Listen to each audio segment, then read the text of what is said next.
नमस्कार शेतकरी मित्रांनो, ITC मार्सतर्फे सर्व शेतकऱ्यांना बैलपोळ्याच्या हार्दिक शुभेच्छा।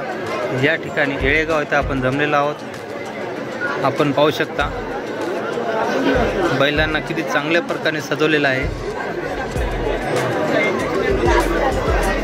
बैलपोळा हा पारंपरिक सण असल्यामुळे दरवर्षी बैलपोळा हा साजरा केला जातो।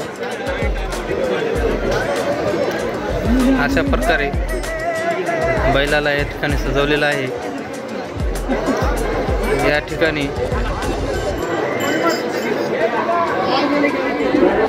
मंगलाष्टकाच्या नंतर बैल सर्वांना फिरवण्यात येईल।